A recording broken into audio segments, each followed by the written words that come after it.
Hey guys, in this video I'm going to talk to you about medication administration, and the experience that I have has made me reach this point of view on this topic.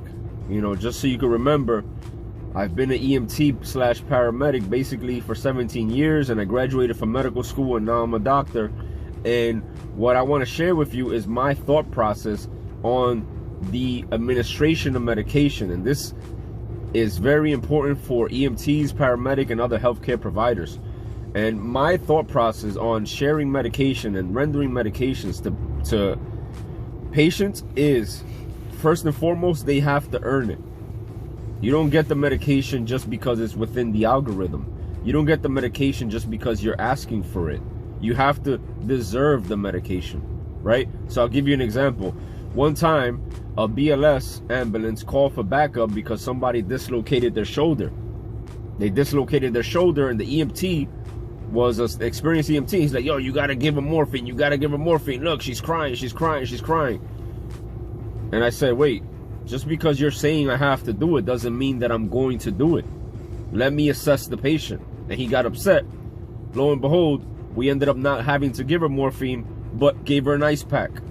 Another instance, we show up to a scene where there's an EDP going crazy, and the police officer was saying, hey, time for night-night. It's night-night time. That's PD for sedate him. And they were like kind of making fun of the EDP because they knew that we had the stuff to inject him with so he could calm down. And what this person needed was some tender loving care. He was upset because he was going to be escorted out his building without his pants on, and he was thirsty, and that's why he was acting like that. So instead of immediately medicating him because a person with authority, a PD, a police officer, was telling us to sedate him, they even said, yo, sedate him, yo, hit him with the stuff.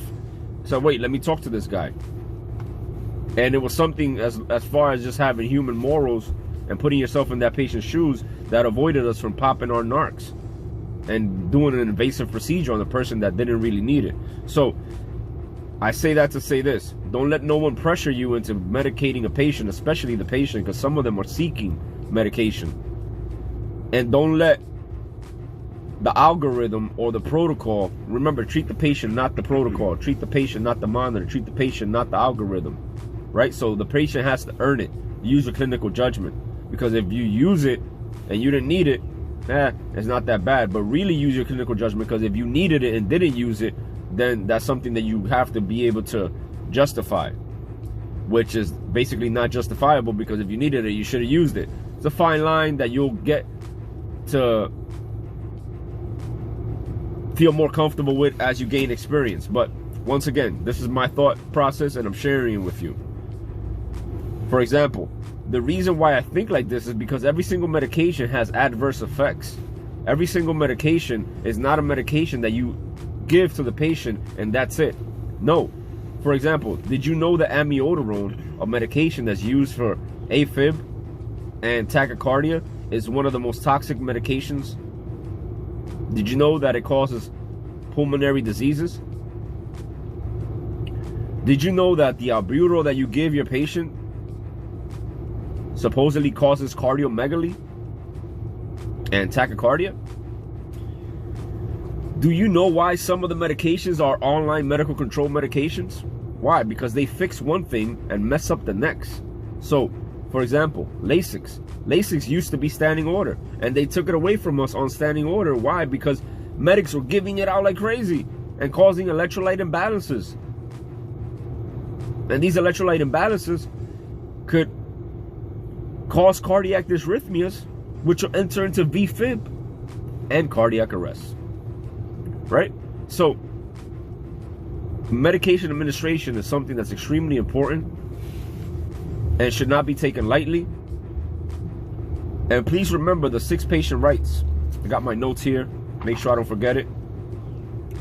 Right patient, right time, right route, right dose, right drug, right documentation. And now they added a 7th one. They have the right to refuse. All right, guys?